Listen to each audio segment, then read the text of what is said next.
Hello guys, जय Shri education group में आप सभी लोगों का स्वागतम है। आज बात करते हैं अपन बेसिक साइंस के टॉपिक यूनिट के बारे में। मात्रक यूनिट होती क्या चीज़ है, इसके बारे में अपन बात करते हैं। यूनिट की परिभाषा किसी भौतिक राशि के मापन के मानकों को मात्रक या यूनिट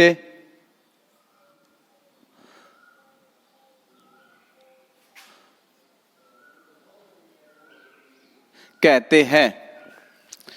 यूनिट क्या होती है?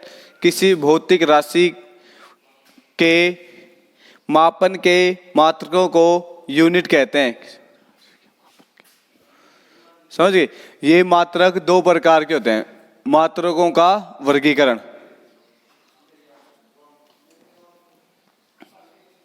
मात्रकों का वर्गीकरण, मात्रकों का वर्गीकरण, ये दो प्रकार के होते हैं। एक होता है मूल मात्रक, जिसको अपन बोलते हैं फंडामेंटल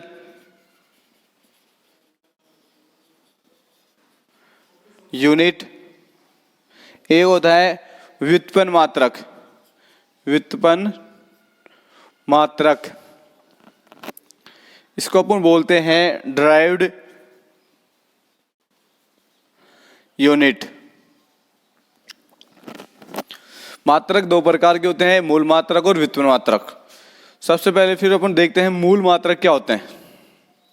फर्स्ट नंबर पे जो फंडामेंटल मात्रक होते हैं वो क्या होते हैं? मूल मात्रक वो मात्रक होते हैं जिसमें केवल एक ही इकाई से, जिसमें सिंगल मात्रकों से बने होते हैं। मूल मात्रक वो मात्रक जो सिंगल मात्रकों से मिलकर बने होते हैं, उसे मूल मात्रक कहते हैं।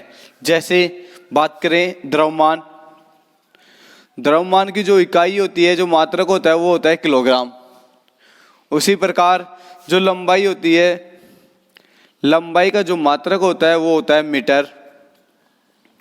और समय का जो इकाई होती है, समय की इकाई होती है सेकंड। समय की इकाई क्या होती है? सेकंड। तो ये मात्रक क्या कहलाते हैं? मूल मात्रक। और इससे अगला है, फिर दूसरा होता है व्युत्पन्न मात्रक। व्युत्पन्न मात्रक क्या होते हैं? वे मात्रक जो दो या दो से अधिक मूल मात्रकों से मिलकर बने होते हैं, उसे व्युत्पन्न मात्रक कहते हैं। व्युत्पन्न मात्रक क्या होते हैं? वो मात्रक जो दो या दो से अधिक मूल मात्रकों से मिलकर बने होते हैं, उसे व्युत्पन्न मात्रक कहते हैं। जैसे एग्जाम्पल मतलब बात करते हैं एरिया की। एरिया होता है किसी भी, जैसे आयत का बात करें, आयत का जो एरिया होता है वो क्या होता है? लंबाई गुणा चौड़ाई। लंबाई की जो इकाई होती है वो मीटर में होती है, और चौड़ाई की इकाई होती है वो भी किसमें? मीटर इंटू मीटर क्या हो जाएगा? Metre square. तो इसमें जो मीटर क्या है? मूल मात्रक। और दो या दो से अधिक मूल मात्रकों से मिलकर क्या होता है? व्युत्पन्न मात्रक। तो इसलिए एरिया किसमें हो गया? मूल मात्रक में। बात करें आयतन की, वॉल्यूम में भी क्या होता है? वॉल्यूम या आयतन की बात करें, इसमें भी होता है मीटर गुणा मीटर क्यूब। तो ये भी किसका उदाहरण होता है? व्युत्पन्न मात्रक का। बात करें अपन बल का, बल भी क्या है? किसका उत्पन्न? ये भी व्युत्पन्न मात्रक का एग्जाम्पल है।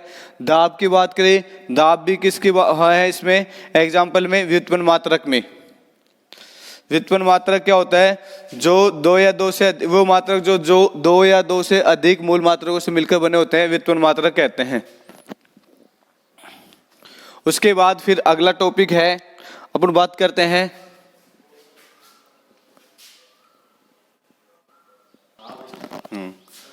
इससे आगे पढ़ते हैं अपन system of unit. System of unit, system of unit यानी कि इकाइयों मात्रकों की प्रणाली। मात्रों की प्रणाली तीन प्रकार की होती है। सिस्टम ऑफ यूनिट तीन प्रकार के होते हैं।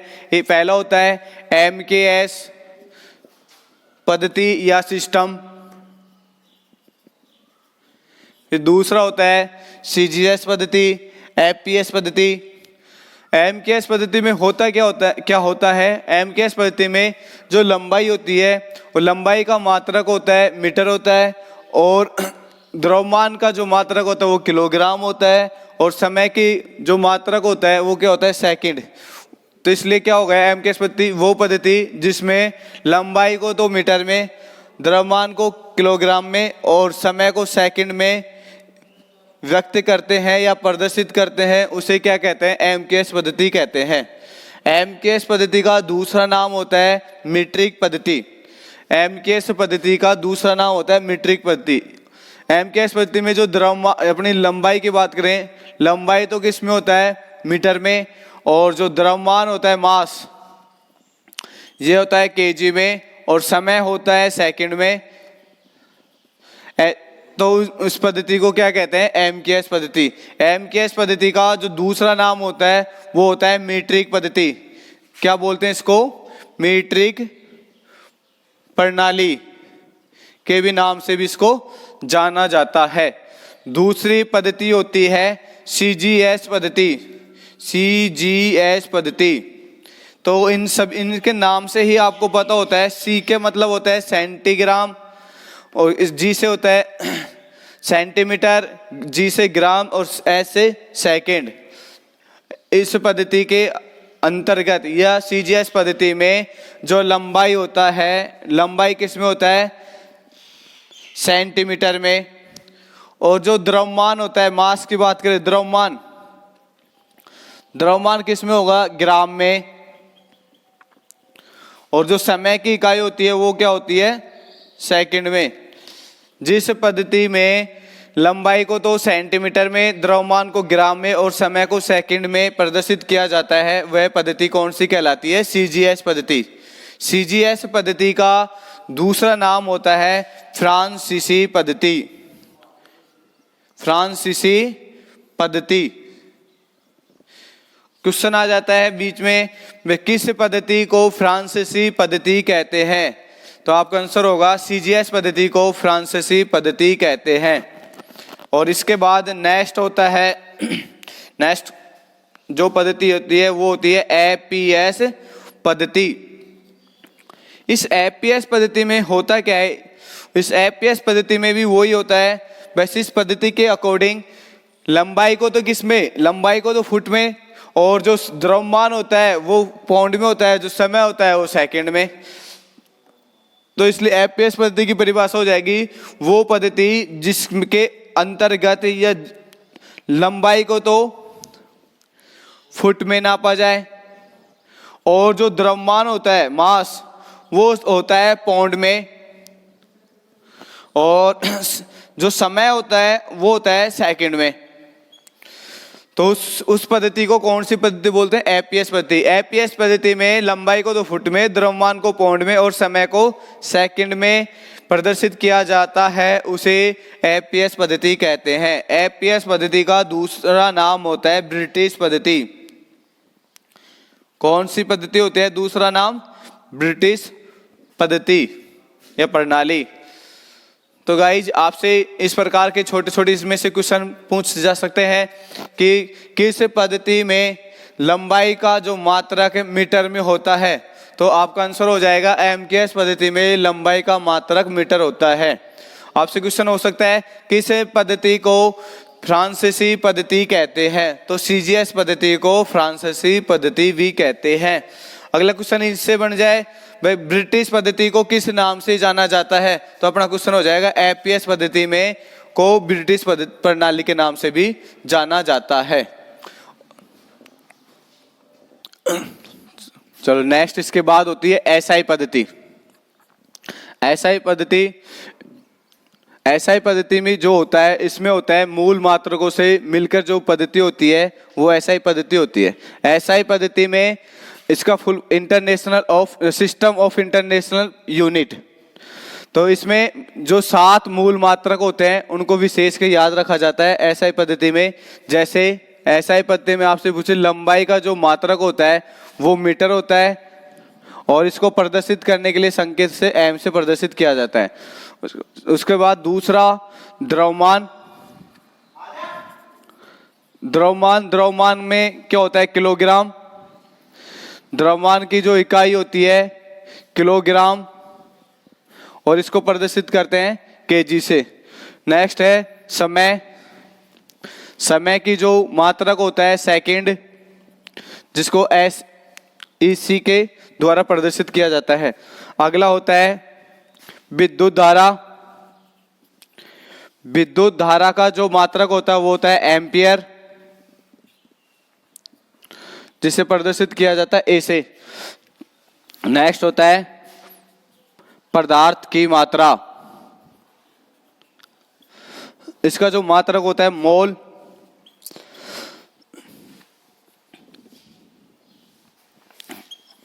अगला होता है तापमान।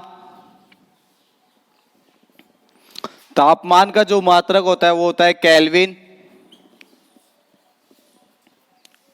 जिसे प्रदर्शित किया जाता है K से। नेक्स्ट अगला होता है प्रकाश की तीव्रता। प्रकाश की तीव्रता, इसका जो मात्रक होता है वो होता है कैंडेला और इसको प्रदर्शित किया जाता है CD से। दोस्तों ये है एसआई पद्धति में 7 मूल मात्रक होते हैं। जिस प्रकार लंबाई का मात्रक एसआई पद्धति में लंबाई का मात्रक मीटर में होता है और द्रव्यमान का मात्रक किलोग्राम में, समय का सेकंड में, विद्युत धारा का मात्रक एम्पियर में और पदार्थ की मात्रा का जो मात्रक होता है एसआई पद्धति में वो होता है मोल। तापमान का जो मात्रक होता है वो होता है केल्विन और प्रकाश की तीव्रता का जो मात्रक होता है वो होता है कैंडेला। नेक्स्ट इसके बाद नेक्स्ट टॉपिक है तापमान में तापमानों में संबंध। Between relation of temperature. आप सभी को पता है, आपने नाम सुना होगा डिग्री सेल्सियस के बारे में, डिग्री फ़ारेनहाइट के बारे में, केल्विन के बारे में और रूमियर के बारे में, डिग्री रूमियर। ये 4 टेम्परेचर हैं, इनके बीच में संबंध क्या होता है वो आपको यहाँ से अपन पढ़ते हैं।